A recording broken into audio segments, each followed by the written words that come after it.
Fala galera, muito boa tarde. A gente está aqui hoje para mais um podcast com essa mulher incrível que tem um projeto lindo e eu tenho certeza que todo mundo que está em casa vai gostar muito do que a gente tem a falar aqui hoje. É um assunto muito necessário e ela com certeza vai trazer muito conteúdo pra gente. Seja bem-vinda, Viviane. Ai, obrigado, Carol. Um prazer enorme estar aqui nesse programa e um oi para todo mundo que está aí nos ouvindo. Viviane, eu queria que você contasse para quem tá em casa, primeiro quem é a Viviane, tá? Uhum. E depois como nasceu o seu projeto, o que você faz, só para as pessoas poderem entender um pouquinho essa ONG linda que você tem, né? Legal. Então, eu sou Viviane Vaz, sou psicanalista e há 11 anos eu coordeno um projeto. Na verdade, não trabalhava com essa área, trabalhava com produção e tal, mas eu sempre gostei da área de humanas, me formei em psicanálise, né? E sempre quis trabalhar com mulheres. Mas na época que eu fiz o meu TCC, eu fiz na área de violência contra adolescentes, né? A violência no meio dos adolescentes e tal. Então, era um tema que sempre, de alguma maneira, eu mexia, estudava e aquilo me incomodava. E me incomodava muito o fato de muitas mulheres serem tidas como objeto de mercadoria, de venda, né? Isso sempre me incomodou muito, né? Então, em 2011...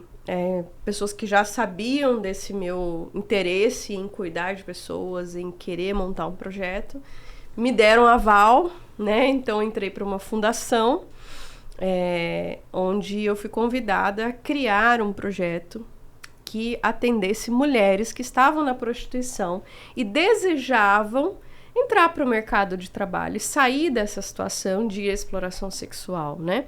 No Brasil, as mulheres e homens, quem quiser, pode se prostituir acima de 18 anos, né? Isso é considerado uma profissional do sexo. Mas o que muitas pessoas não sabem é o que está por trás da história de quem está ali, né?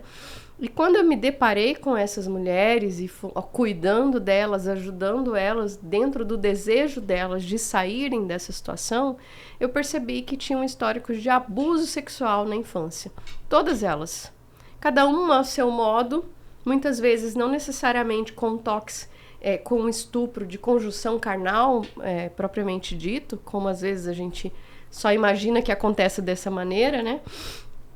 Mas muitas pessoas viviam numa situação extremamente abusiva e entenderam que o valor dela estava na sexualidade dela. Então, e aí isso leva a isso, né? Claro, envolve muita vulnerabilidade de diversas formas. Enfim, e aí trabalhando com essa questão do abuso sexual na infância, como a minha área é psicanálise, né? Estudando tudo isso, e a gente foi percebendo o quanto é importante a gente começar antes esse trabalho, né? E aí fui trabalhando com crianças e adolescentes que tinham sofrido abuso. Em 2017, nós lançamos a campanha Maio Laranja, lá em Campo Grande, Mato Grosso do Sul, porque é quando a gente decidiu ir nas escolas, levar uma mensagem, uma informação que protegesse crianças e adolescentes de que ninguém tem o direito de tocar no corpo dela, né, sobre os direitos garantidos, porque a criança ela não nasceu sabendo já dos direitos que ela tem. A criança não vem com chip implantado, com ECA dentro da cabeça dela, né? Então, ela precisa saber algumas informações. Daí que surgiu o Maio Laranja e, enfim, tomou todas as proporções, se tornou lei estadual lá em Mato Grosso do Sul e o ano passado se tornou uma lei federal. Então, hoje é uma campanha a nível nacional e que tem esse cunho de levar informação que proteja crianças e adolescentes desse mal terrível que é o abuso sexual. É um assunto muito delicado, né? Dentro de muitas casas, né? De muitas famílias, é um assunto que é um tabu. Sim. E aí eu acredito que até para vocês conseguirem trabalhar isso é mais difícil, porque primeiro você precisa entrar na casa, na família, para depois entrar para conseguir chegar na criança. Então, eu acredito que é muito delicado. E falando de família, Carol, 80% dos casos de abuso sexual acontecem em ambiente familiar. Então, e justamente a família que deveria ser o local de proteção da vítima é o principal local de violação de direitos. E aí, daí vem a maior gravidade e a frequência disso acontecer, né? Então, aí os traumas se tornam ainda piores. Muitas vezes, se é um padrasto, por exemplo, e essa criança fala para a mãe, ela chega para a mãe e fala o que aconteceu. O que que a mãe fala? Ah, você fica oferecida, você é safada, sem vergonha, etc, né? Então, a gente tem uma cultura... que é muito enraizada a questão de que a mulher pede para ser estuprada e o homem tem que ser um ser irracional que pega a qualquer custo. Então, são coisas na sociedade que estão tão enraizadas, né? E que precisam ser questionadas, né? Sim, o homem não é um ser irracional, que não tem controle sobre o próprio corpo.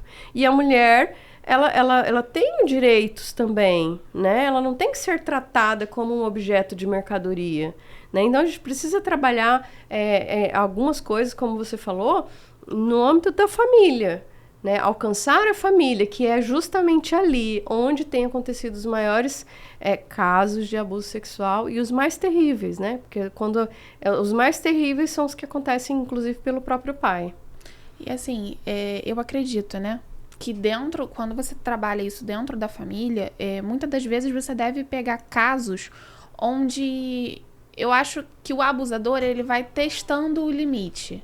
Exato. Começa com algo muito pequeno, às vezes um toque, um carinho no braço, e aí a criança não enxerga aquilo como algo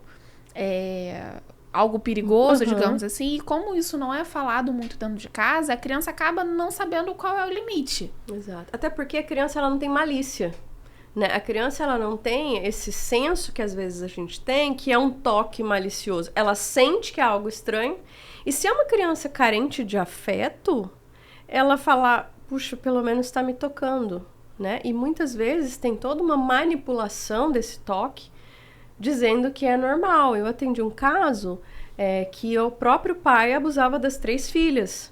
E ele falava para elas que era assim mesmo que os pais faziam com as filhas. Que era algo normal. E como que vai dizer que não é verdade? Ela não conhece o outro lado. Não conhece o outro lado. Ela é uma criança, né? Ela não sabe como é. Ela foi percebendo que as outras amiguinhas não tinham isso com o pai. Né? Mas ele falava isso. Teve um outro caso que eu atendi uma mulher que era garota de programa, dessas primeiras que eu atendi. Ela falava que ela não tinha sofrido abuso. E a gente, numa palestra de higiene íntima, ela tinha o costume de se lavar por dentro da vagina. Ela passava sabão e higienizava por dentro, né? E a médica, não pode fazer isso. Não, mas sempre aprendi assim, A mãe dela morreu muito cedo e o pai que dava banho nela. E ele tinha essa prática de inserir o dedo na vagina dela, né? E ele fazia isso até os 10, 12 anos de idade. Foi quando ela grande falava, não, pai, eu já sei fazer isso, dá licença. Mas em momento algum ela viu isso como malícia. Ela só foi cair a ficha nessa palestra, aos 30 e poucos anos de idade, com a médica, com a ginecologista. Que a ginecologista falou que não existe isso de inserir o dedo, né? Aí caiu a ficha dela. Eu sofri abuso do meu pai. Baque, né? Você entendeu? Porque os pais, a família, é o centro daquela criança, né? Então, assim, é o porto seguro dela. E tudo aquilo que é falado ali, ela acredita, né? Porque ela não tem outra referência. É o pai, na verdade, a instância superior, né, que tá falando. Isso. É o pai, é a mãe. De afeto ainda, né? Exatamente. Não é só de autoridade, mas de afeto. Se me ama, ele quer me proteger. Isso. E ela não consegue enxergar. Às vezes, até dentro da família, um tio com uma brincadeira diferente. Ah, não, poxa, mas é meu tio. Acredito que as crianças ficam até constrangidas de falar. Muitas avós vendem as próprias netas, né? Muitas avós tocam, né? Infelizmente, não são só homens que abusam, mulheres também. E uma coisa que a gente precisa parar para pensar, às vezes a pessoa fala assim, ai, mas olha, Deus o livre, isso nunca jamais vai acontecer na minha vida, na minha casa. Tá, mas você tá preparado? Você sabe como falar pro seu filho? Você sai para trabalhar, né? Você que trabalha, que todo mundo hoje em dia tem que fazer alguma coisa fora, né?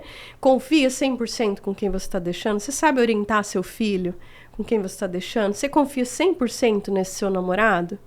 Porque muitas crianças, elas vivem de rodízio de padrasto, infelizmente. Rodízio de babás. Né? E hoje eu recomendo escola, né? Escola, por mais difícil, que a gente sabe que escola tá com várias dificuldades, mas as escolas, elas têm que prestar contas, né? E elas têm muitas pessoas ali, então é muito mais seguro, muitas vezes, do que optar por deixar com alguém. Enfim, são muitas coisas que todo mundo uma hora tem que parar para pensar. A gente precisa saber como proteger crianças e adolescentes. Isso dentro de casa e nas escolas também, porque assim, não sei se isso hoje é muito trabalhado, porque não tenho filhos ainda, mas eu não escuto falar que dentro das escolas é um assunto que é levado para as crianças, sabe? Olha, não pode encostar aqui, não pode encostar ali. Eu tenho um trabalho, Carol, de levar essa informação para crianças de uma maneira lúdica, né? Então a gente lançou 2 livros. Quem quiser depois me seguir no Instagram, tem os livros lá para baixar em PDF. Esses livros, de uma maneira lúdica, você não precisa falar de sexo, de relação sexual, para você falar de prevenção ao abuso. Você pode falar de uma maneira lúdica, mas é possível falar com bebês. Então, assim, desde bebê a gente pode prevenir, né? E até, você até comentou, mas eu não tenho filho, eu preciso saber... Cara, você precisa saber, porque senão você também pode ser pego numa situação. E já pensou, a gente, às vezes, sem querer ser acusado de uma situação que não é bem assim. Às vezes, muitas pessoas que lidam com crianças ou se encontram com crianças, já tive pessoas próximas, assim, que passaram dificuldade de ter uma situação que parecia abuso e a pessoa ser acusada. Então, assim, a gente precisa ter bastante sabedoria para lidar com esse assunto e não tem que ter medo de falar desse assunto. Precisa ter transparência em relação a isso. Acho que quanto mais transparência, melhor. A internet está aí, já está falando muita coisa para as crianças, então elas precisam ouvir dos próprios pais, dos próprios educadores, uma verdade. Porque a gente sabe que na internet tem de tudo, né? E como que você faz para, nesses projetos... passar essa consciência para os pais? Como que você trabalha?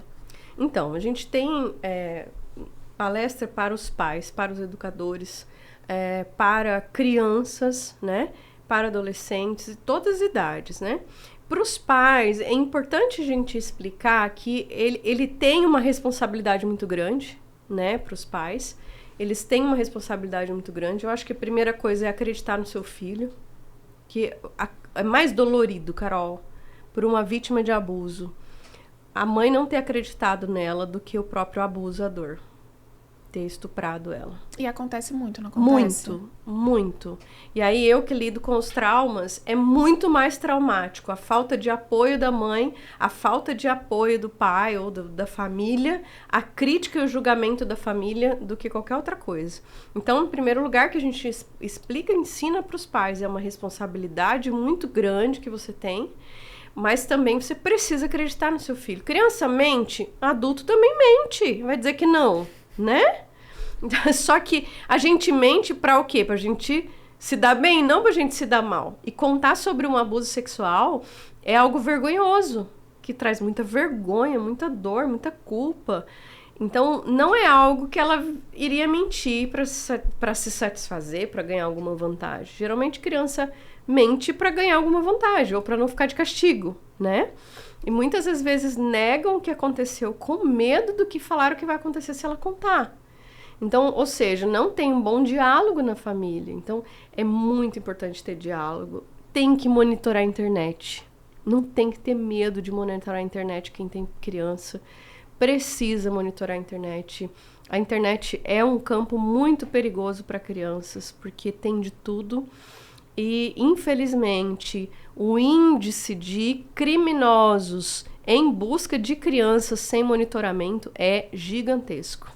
É porque hoje as crianças, elas ficam na internet, muitas das vezes a gente tá numa geração, né, onde os pais trabalham muito e recompensam através de presentes, através de uma escola boa, através de dinheiro, e acabam não monitorando as crianças. Então, uma criança dessa, ela pode marcar um encontro com o abusador na porta da escola, Sim. a condução escolar, ou seja, lá quem leve a criança, vai achar que a criança entrou dentro do colégio e não está. Às vezes vai falar que tá na casa de um amiguinho fazendo um trabalho e não tá. Porque o abusador, ele tem técnicas, né? Sim. De convencer aquela criança que ele é bonzinho, Exato. que ele vai dar alguma coisa em troca. E hoje em dia, assim, eles estão fazendo isso de dentro do quarto da vítima, né? Mandando ela fazer, agora tem o estupro virtual, tem vários crimes virtuais que estão acontecendo e que as crianças estão sendo manipuladas a se estuprar é tão forte de dizer, né? Mas é isso, elas cometerem atos de automutilação, de agressão e filmar isso pra mandar. E aí, por que eles conseguem isso? Eles ficam fazendo sextorção, que é pegando as imagens e, olha, se você não fizer, eu mando, eu sei onde você mora, eu sei isso, eu sei aquilo, eu sei onde você estuda, eu sei quem são seus colegas, né? Já atendi uma série de meninas que passaram por crimes de cyberbullying sexual na internet. Elas ficam com crise de pânico terrível de não querer sair de casa e ter ideação suicida, assim, nível alto. Então, e muitas, infelizmente, chegam a tirar a própria vida. Porque não conseguem mais entrar na sociedade, né? Ela se sente tão invadida dentro do próprio quarto. Ninguém nem tocou nela. É porque às vezes, é o que a gente tava falando, começa com um ato muito pequenininho. Às vezes, baixa a blusa um pouquinho, Isso. aí pega a imagem e Exato. acaba... Não, olha, se você não fizer isso, eu vou postar aquela imagem. Aí depois, o abusador já tem uma imagem mais forte ainda, e vai só aumentando. E eles fazem montagens também, né? Isso também é uma coisa que tá complicado, o ambiente da internet tá complicado, né? Que tá tendo muita montagem também. Um crime que a gente teve mês passado, que eu atendi, a menina teve a foto dela montada, né? Ou seja, pegaram uma foto na internet, montaram com o rosto dela e distribuíram na escola inteira. E acharam que era ela. Até provar... Não, colocaram no OnlyFans, que é um aplicativo de pornografia. E aí a menina tem 14 anos. E aí, nossa, uma situação, assim, terrível. E como é que você prova que não é? Pra pessoa que tá ali do outro lado, a menina com certeza vai querer mudar de escola, vai querer mudar de cidade, de casa. Teve que mudar, infelizmente. E aí, assim, ainda são questões que a escola não tá pronta pra lidar, que até a polícia tem dificuldade de como vai fazer isso. Foram um monte de crianças que fizeram, meninas da idade dela que fizeram isso, porque eles já estão sabendo como manipular as imagens, né? Então, assim, a gente está vivendo tempos muito complexos e delicados nesse sentido, né? E por isso que criança e adolescente precisam de monitoramento, porque eles não têm malícia. Eles não têm essa sensação, isso é perigoso. Pra gente é difícil, quantos golpes a gente pode cair, né? Imagina uma criança. E a gente fala isso, que adolescente não tem noção do perigo. Não tem. A gente tira até pela gente mesmo. Quantas coisas você fez quando era adolescente que hoje você fala assim, hoje eu não faria isso.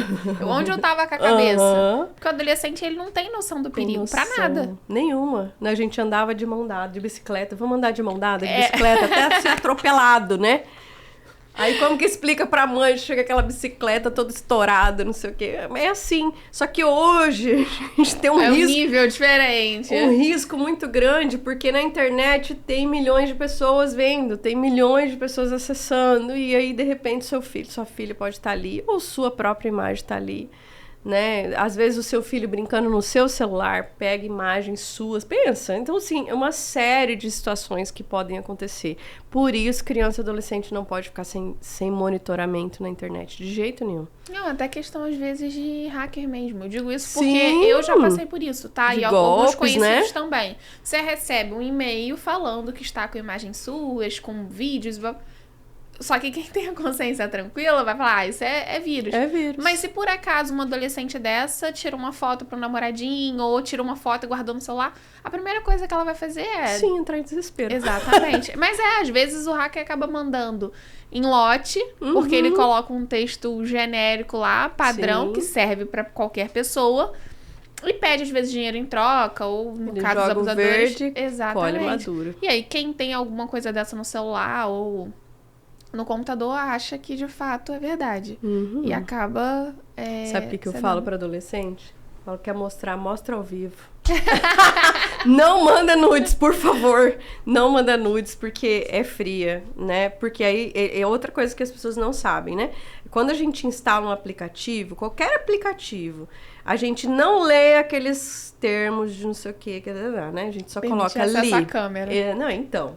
Tanta coisa ali que você permitiu naqueles termos de adesão, né?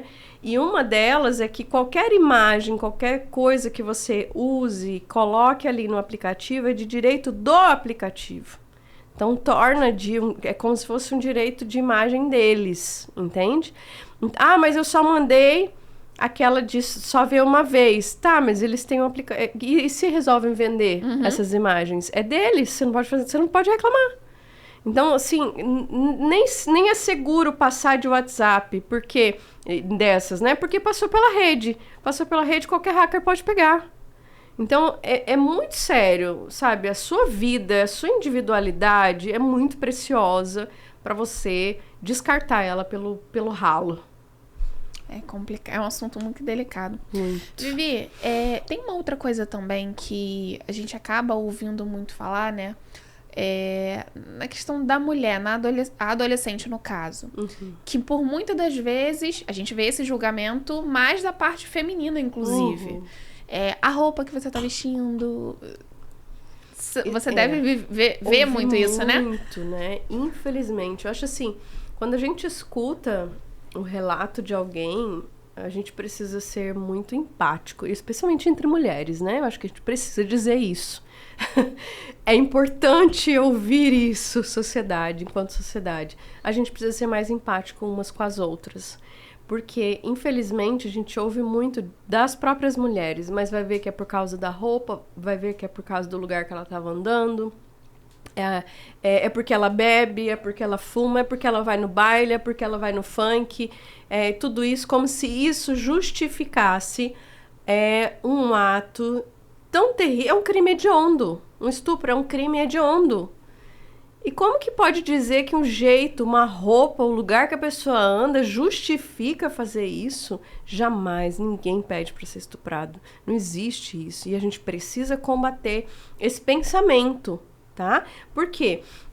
Quando a gente está dizendo que uma mulher, por ela andar de short curto, que seja bêbada, que seja dançando funk, dá o direito do homem estuprar, a gente tá dizendo que é dois animais, né?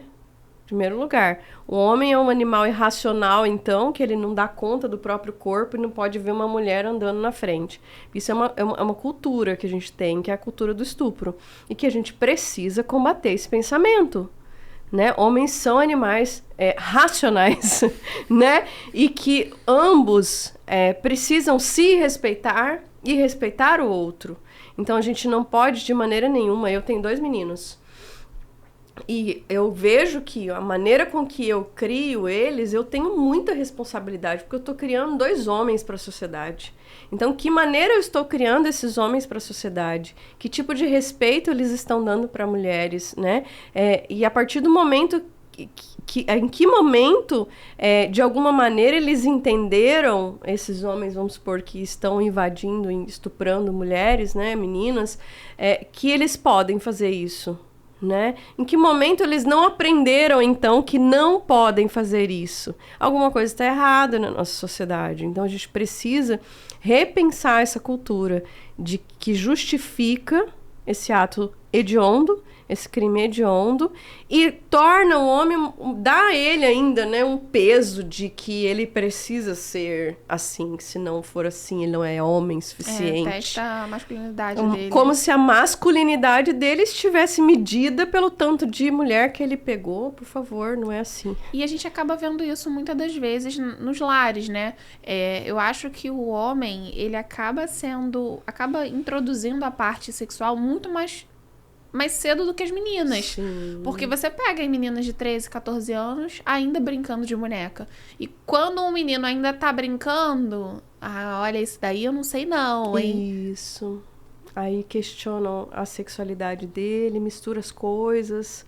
E aí tem muitos pais ainda bem preconceituosos que ainda tem isso, viu, Carol? De levar pra zona pro menino virar homem, pra ele não virar gay. Assim, isso é um crime terrível, fazer isso com uma criança.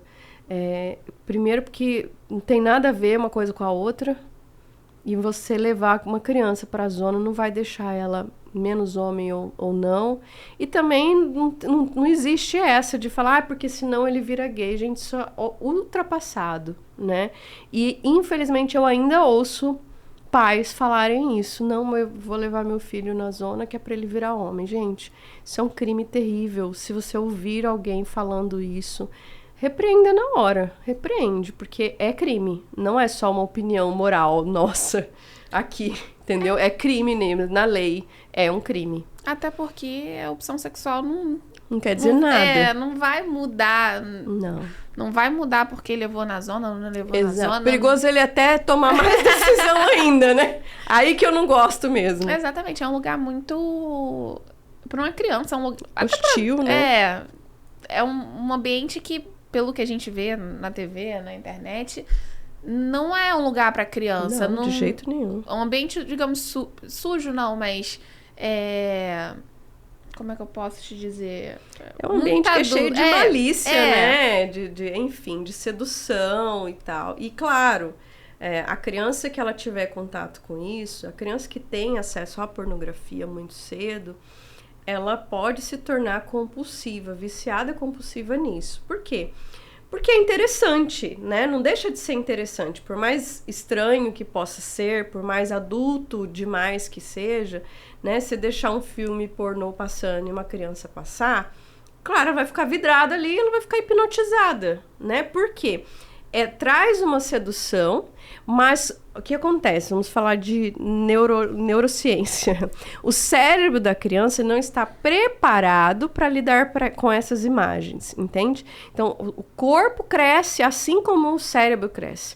E o menor de 14 anos, o cérebro dele, o sistema neurológico dele, não está preparado para lidar com essas imagens. Por quê?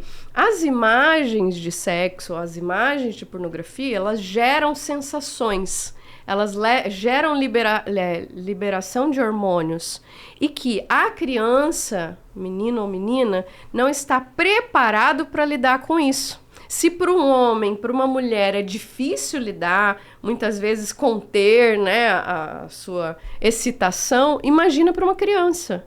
Né? Então, e às vezes para um homem, para uma mulher já é difícil, às vezes, eu queria ver de novo. Imagina uma criança que não tem muito controle ainda, né?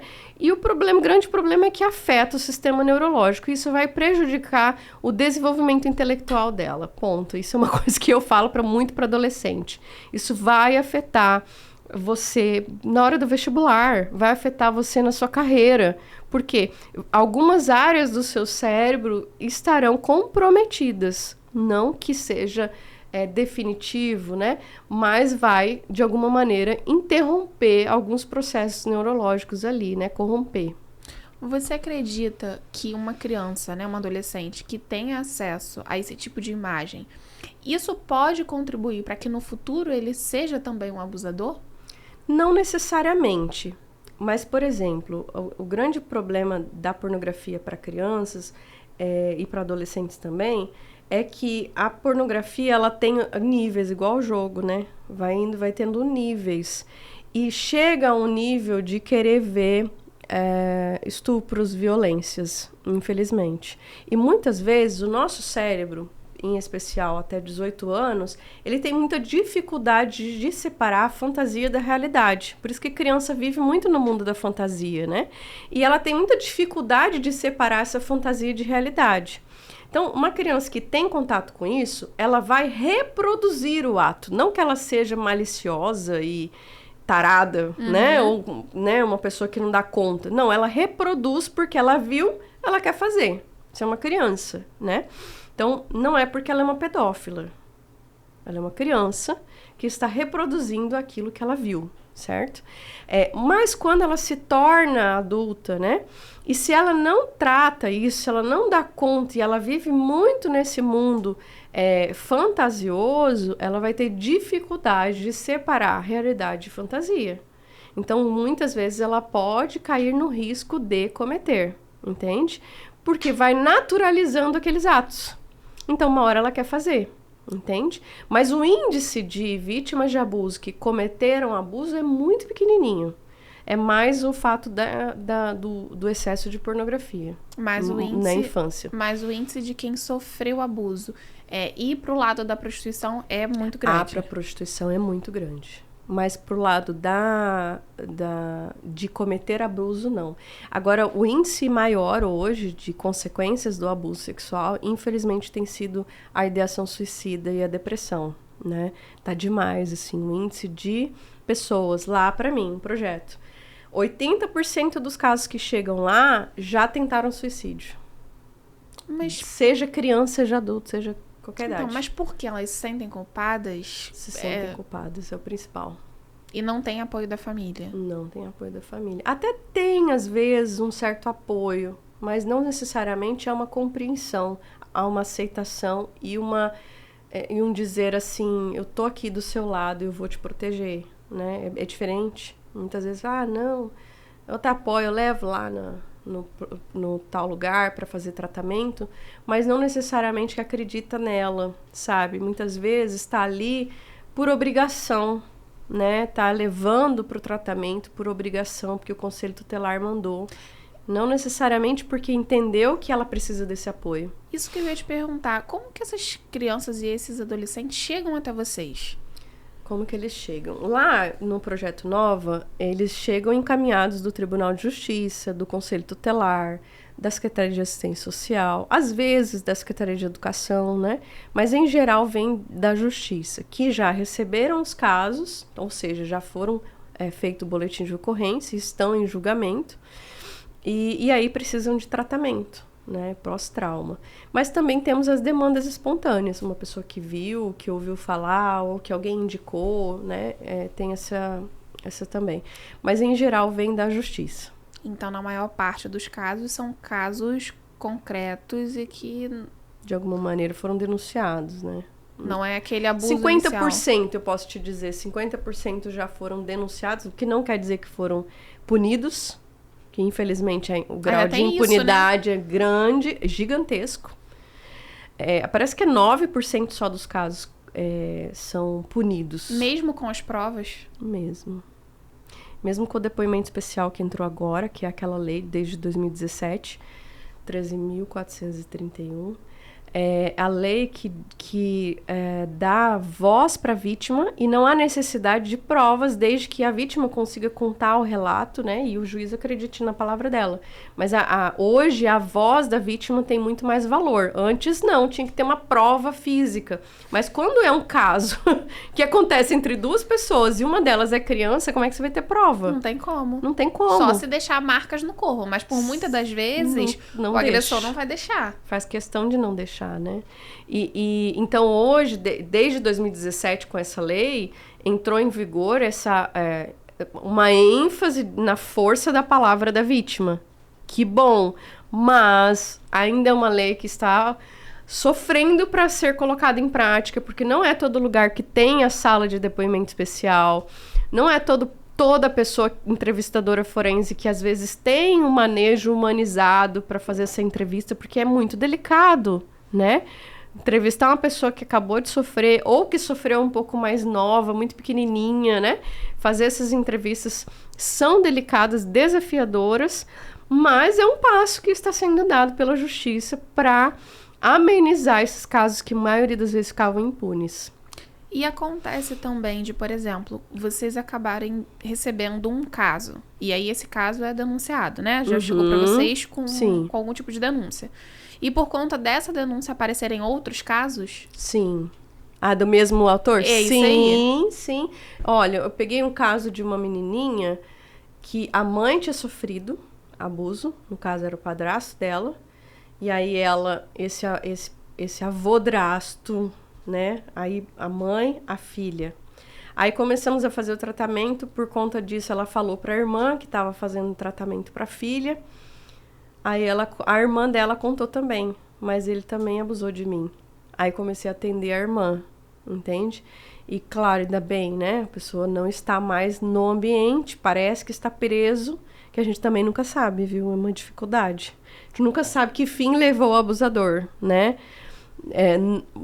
Enfim, existem todas umas questões burocráticas aí da justiça que a gente não sabe que fim levou, se ele foi punido, se ele não foi punido. A gente vai sabendo o que é possível ser dito para a vítima, né? Para a pessoa que denunciou o caso.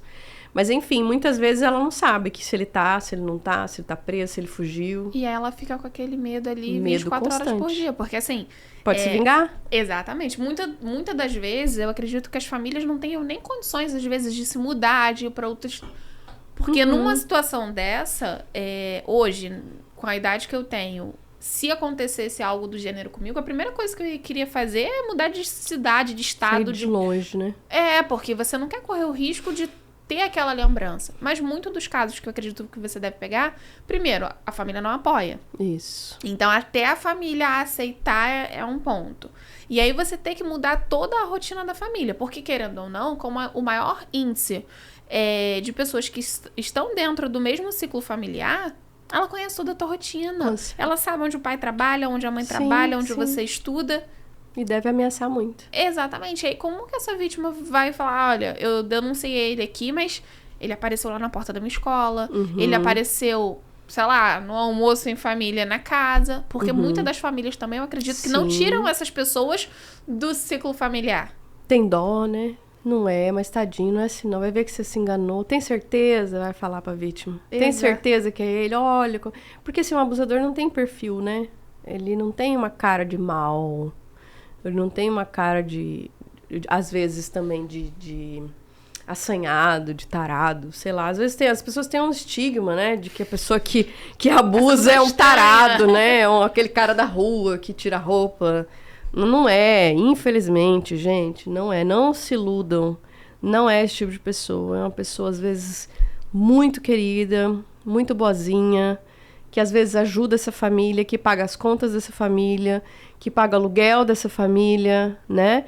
Que ajuda no tratamento de câncer da avó. Sabe essas situações assim? Aí você fala, cara, como que eu vou denunciar essa pessoa? Será que essa criança não tá aumentando a história? Será que... Ele é tão bom. Porque também o abusador também tem a versão dele, né? Sim, sempre. Olha, fulano, não foi bem assim. Eu fui dar banho, né? Isso. Por isso que eu falei assim no começo, Carol, assim, que a gente precisa também tomar os cuidados. Por exemplo, você não tem criança, mas você tá sozinho com uma criança, toma os seus cuidados, né? Porque, cara, do jeito que eles também são manipuladores, pra acusar quem tá perto é facinho. Que tipo de cuidado você deixaria assim como dica, como orientação? Orientar primeiro as crianças, né? Não deixar que ninguém toque nas suas partes íntimas, falar sobre privacidade, nunca se trocar na frente da criança, né? Nunca ficar sozinho também em abordagens com uma criança, evitar ficar sozinho, né? Se vai ficar sozinho, liga, faz chamada de vídeo, esteja junto, conversa com alguém, né? Tomar esses cuidados, assim, é bem importante. Não colocar no colo não é legal, sabe? Ficar pegando muito no colo. Não abraçar sem ela pedir, sem ela deixar. Então peça, posso te abraçar? Posso te beijar? Né? Com licença, posso te dar um beijinho? Você é muito linda. Tá, criança, às vezes, tem umas crianças que é muito fofa mesmo. Eu entendo, é maravilhoso, dá vontade de morder. Enfim, mas você não te dá o direito, porque ela é linda, maravilhosa, não te dá o direito de beijar e abraçar ela sem ela permitir. Então, a gente precisa ter o cuidado de perguntar antes, né? Olha, posso te abraçar? Aí tirar foto também é algo invasivo, né? Então a pessoa chega e já, deixa eu tirar uma foto com você, deixa eu fazer uma selfie e tal. E a pessoa às vezes não tá bem. Então tem que tomar esses cuidados também, né? De não invadir a criança. E é muito complicado, assim, a pessoa que fica muito sozinha com criança, ela precisa também tomar cuidados, né? Nesse sentido, porque, cara, hoje em dia, com tantos crimes acontecendo, então, seja prudente. Acho que a gente precisa ser mais prudente e mais sábio. Até para quem trabalha, eu acho que hoje é uma dificuldade muito grande para quem trabalha, por exemplo, como babá. Sim. Porque... cuidador, recreador. Exatamente, porque assim, por mais que você... É o que você estava falando, por mais que você não tenha maldade, não tenha a malícia, se você vai trabalhar com a criança que teve uma orientação dentro de casa e porventura, sei lá, tá chamando a criança pra brincar, passa a mão... A primeira coisa outra, tem criança, Carol, que quando ela sofre abuso, ela fica sexualizada. Ela começa a sentir... Toda pessoa sente prazer na parte íntima, inclusive criança. Isso é bem importante ficar claro. Que às vezes a pessoa acha que a criança não sente prazer. Ela sente prazer. E aí, se ela foi tocada no momento errado, na hora errada, que é o que a gente estava falando um pouquinho atrás aí, ela não vai saber como lidar com isso. E muitas vezes ela vai ter uma atitude sexualizada com qualquer outra pessoa. Aí imagina essa criança que sofreu abuso por outra pessoa, chega para um cuidador desse, para um recreador, tá lá brincando, e ela chega e comete uma atitude sexualizada, de se esfregar, né, de querer sentar no colo. Então, imediatamente você tem que fazer, olha, assim, não, esse comportamento não é legal. Onde você aprendeu a fazer isso? Né? E já afasta a criança. Claro, com carinho, porque muitas dessas crianças são carentes, não tem afeto de pai e mãe, não tem abraço. Enfim, são carentes e às vezes acham que isso é uma linguagem de amor, né? É um jeito dela se sentir amada. Então dizer, olha, não faz isso não é legal, né? Então tira na hora, afasta, né? Vamos brincar de outra coisa, senta aí, eu sento aqui, né? Mas afasta na hora, entendeu? Não precisa julgar, estigmatizar, rotular, chamar ela de piriguete, mas... também dizer que não é um comportamento legal. Acho que é importante a gente também pontuar. Olha, assim, não. Isso não é uma atitude de criança. Vamos brincar de outra coisa? Não brinca assim. E aí orienta, olha, pai, mãe, ela teve uma atitude assim. Eu fiz isso, isso e isso. Pronto. O pai já vai saber. O pai já vai saber, entendeu? Pontua na hora, entende? E aí alerta, olha, isso pode ter acontecido alguma coisa. Onde que ela aprendeu a fazer isso? Já dá um alerta. Entendeu? Outra coisa, a gente estava falando muito sobre a criança ver filmes, né? E coisas adultas. Mas eu acredito também que em muitas das casas, às vezes, principalmente quem tem um pouco menos de grana.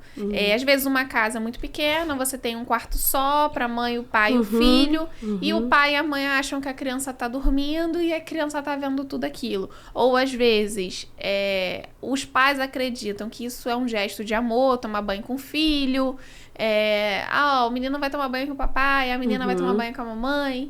Isso. Dá um beijinho na boca aqui do papai. Isso. Não tô crucificando, como eu falei, eu não sou nem mãe ainda. Mas eu já acho também que é um ponto de, olha, isso aqui não é muito legal. Porque se a gente faz isso dentro de casa, a criança vai achar que na rua também pode. Porque o meu pai toma banho comigo, então o meu tio também pode. Exatamente. É diferente, isso que o corpo é diferente. O corpo de uma criança é diferente de um corpo de um adulto. Até mesmo a menina e o pai. Não acho muito... quer tomar banho com a criança? Bota uma sunga. Não tem problema você tomar banho com a criança, mas bota uma sunga. Pode ser, às vezes, o banho pode ser até um momento de brincadeira, de descontração entre o pai e a filha. Mas... não deixa tocar. Exatamente. Olha, filha, aqui não pode. Isso. A criança, às vezes, cresce dentro de um ambiente onde os pais estão achando que estão dando muito carinho, amor, afeto. Uma liberdade, né? Exatamente. A ligação entre família e... Às vezes, eu acredito, esse é o meu ponto de vista, que pode estar prejudicando. Plenamente, exatamente isso que eu falo, Carol, do jeitinho que você falou. Eu não vejo como algo errado e ruim a criança, às vezes, ter naturalidade de ficar pelado em casa, dos pais terem essa liberdade. Não é ruim. O problema é a brecha que isso dá, né? A vulnerabilidade que essa criança vai ficar. Por quê? Mais uma vez, a criança não tem malícia. E ela não sabe separar o que é perigoso do que não é. Então, eu acho que vulnerabiliza muito a criança, essa liberdade demais e essa questão de banho e tal. Agora, a questão de ter relação sexual com a criança no mesmo quarto, isso é crime, tá? Isso nem é uma opinião, não é uma questão de opinião, é crime. E eu sei que muita gente não tem jeito, não tem jeito, meu filho, a gente é pobre, né? Meu filho dá seus pulos, vai pro banheiro, não sei, mas com a criança no mesmo quarto é crime. Por quê? Mesmo que a criança esteja dormindo, ela escuta. Exatamente, E a relação sexual, ela libera hormônios, cheiro, suor, e tudo isso também pode causar compulsões na criança. Depois você não sabe como lidar com isso. É o mesmo caso que a gente estava falando do ambiente de uma casa de prostituição. Isso. É um ambiente onde a gente tá falando ali de carne, de coisa sensual. Então, por mais que a criança, às vezes, o pai acha, meu filho tá dormindo. Mas é um ambiente totalmente diferente. Exato. Vixe. E muitos dos pais... Por isso que eu acho que é tão importante a conscientização. Porque, assim, a gente escuta falar muito isso. E principalmente das famílias que não têm tanta condição, que só tem um cômodo, tem 10 filhos. Mas as pessoas precisam ter noção do que isso pode afetar na vida do filho delas. Sim. Que eu acho que o que falta não é nem... Os pais não sabem. Então, por muitas das vezes, é a falta da informação. Exato. Não que as pessoas façam de maldade ou porque quis, como a gente estava falando da questão do banho, mas é a falta de informação. Então, eu acho que quando esse assunto deixar de ser um tabu, né, que é dentro das casas, até quando a criança tá virando adolescente, adulto, os pais não sabem nem como conversar com o filho. Muitas das vezes, quando a menina ou o menino já teve a sua relação sexual, o pai sabe depois. E a criança ou o adolescente acaba ficando perdido. O que eu vou fazer? Qual é a melhor idade? Quando que você tá preparado? Porque as meninas acabam sendo pressionadas pelos namorados. Sim. Porque... E pelas próprias amigas. Né? Exatamente. Porque fulano já fez, porque Beltrano já fez. E os meninos também. Também. Porque os meus amigos já fizeram, então quer dizer que eu sou menos... A questão da nossa sociedade ter um pensamento que machista, exatamente. Né? Machista. Que a masculinidade do menino é medida pela quantidade de mulheres. Isso não existe. Então, assim, eu acho que a conscientização, ela é muito importante. E eu acho que o maior lugar onde a gente conseguiria educar seria dentro das escolas. Sim. Por quê? No meu ponto de vista, tá? E aí você me corrige se você tiver uma opinião diferente. É muito mais difícil você hoje conseguir chegar nos pais. Sim. Então, quando você tá na escola, quando isso é implantado dentro de uma escola, todas as crianças que estão ali, elas precisam ouvir. Sim. Quando ela escuta na escola, ela vai levar para casa. Sim. E os pais vão começar a procurar aquele assunto. O que a gente mais vê são assuntos que a criança aprendeu na escola, leva para casa, o pai vai procurar. Onde é que você aprendeu isso? E a criança vai falando. Por muitas das vezes, a criança tem o papel de educar o pai. Sim. A gente acaba vendo muito isso. Olha, meu filho aprendeu isso. Mas onde é que você aprendeu? Na escola. E o pai vai pesquisar, o pai vai tentar entender, até pra... Quando a criança fala alguma coisa, o pai ter assunto pra debater, pra conversar. Eu acho que isso deveria ser implantado dentro de todas as escolas. Sim. Porque você começa a prevenção. Exatamente. Você começa a educar ali. Óbvio que a gente tem uma geração pra trás que não vai ter contato com isso, mas a gente precisa ter um corte, momento de corte. E seria daqui pra frente. Sim. Então, se isso fosse implantado dentro das escolas, eu acho que o número de casos ia ser... É o mundo ideal, né, Carol? Mas a realidade, assim, dou muito palestra em escola, né? Amo, principalmente os pequenininhos, que eu acho que a faixa etária, assim, de 6 até 9 anos de idade é a faixa mais vulnerável, é onde acontece maior índice e é onde mais se repete, né? Elas se repetem, a frequência desses abusos. E as crianças muitas vezes sofreram, ficaram quietas porque não sabiam que podia pedir ajuda. Então, é necessário falar desse assunto. Concordo com você que a escola é um ambiente muito propício e a gente precisa trazer essa discussão para a Secretaria de Educação para não ter medo de falar desse assunto, sabe? Porque as escolas também, elas têm medo dos pais reclamarem. E aí elas têm essa dificuldade, porque eles têm medo de, mas se a gente falar desse assunto, vai que tem um monte de criança aqui que já sofre. Eu falo, gente, se aparecer, que bom! Vai identificar logo cedo. Que bom que ela encontrou na escola um lugar de ajuda, um lugar onde ela entendeu que aquilo é errado, né? Porque muitas pessoas, por anos, ficaram pedindo, igual essa menina que eu falei pra você, que o pai abusava das 3 filhas. Quanto tempo será que teria evitado se na escola tivessem falado que pai não faz isso com criança? Quantas gerações, na verdade, né? Então, a menina com problemas sérios de patológicos, né? Então, assim, não dá pra gente brincar mais com o tempo da criança. A criança, a infância é muito preciosa. E esse tempo dela não pode ser perdido, né? E, infelizmente, o abuso sexual rouba a infância. E a gente não consegue devolver mais depois disso.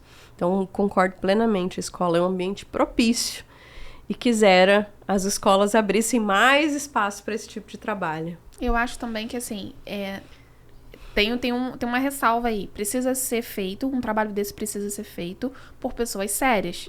Que levem um assunto de uma forma didática para as crianças, lúdica, né? Como você estava falando, onde não fique algo pesado. Precisa ser uma coisa que a criança leve com naturalidade. Sim. E é possível. Exatamente. Então, assim, as escolas precisam abrir as portas, né, para isso. E as pessoas que vão também lá falar precisam ter a mesma responsabilidade, por exemplo, que você tem. A mesma consciência. De que por uma criança de 5 anos, 4 anos de idade, precisa ser de uma forma muito lúdica. Uma coisa muito leve. E tem como fazer isso, entende? Então, assim, se você que tá ouvindo a gente, né, tá preocupado com isso, tem como fazer isso, tem como levar essa informação de maneira leve. Adolescente ama esse tipo de assunto, eles gostam de falar desse assunto. Então, leva um debate na sua escola, na sua instituição. Cara, adolescente ama sentar para conversar esse assunto. Porque dentro de casa não tem, às vezes. Não tem. Então, assim... E com as crianças a gente trabalha com desenho, com historinha. É muito legal. Vivi, nosso programa tá chegando ao fim. Mas eu queria muito te agradecer a presença hoje. E eu queria que você deixasse, para quem tá em casa, as suas redes sociais. Como é que faz para te achar? Como é que faz para achar o projeto? Legal. Eu quero deixar um convite. Claro. Dia 15 de maio, a gente vai fazer um lançamento de um clipe que a gente fez com uma música inédita de uma cantora. Desculpa. Peraí. O Vivi é assim mesmo. Uma cantora fez uma música sobre esse assunto, né? Então a gente vai lançar esse clipe. Ficou lindo, lindo, lindo, lindo. Dia 15 de maio. Como faz pra assistir, né? Segue a gente, @Projeto Nova. Só isso, Projeto Nova. E o meu Instagram é @Vivis, VIVISM Vaz, com Z no final. E aí a gente vai estar compartilhando esse clipe. Manda para o maior número de pessoas que você puder. Leve essas informações de proteção à criança. Muito obrigada. Desculpa Foi um prazer ter você aqui hoje, tá? E com certeza a gente vai voltar ainda para falar desse assunto, porque é um assunto muito relevante, é uma coisa que precisa ser falada, que precisa ser exposta e que vai deixar de ser um tabu, né? Nossa, se Deus quiser. Obrigada a todo mundo que tá em casa. Obrigada, gente. Até mais.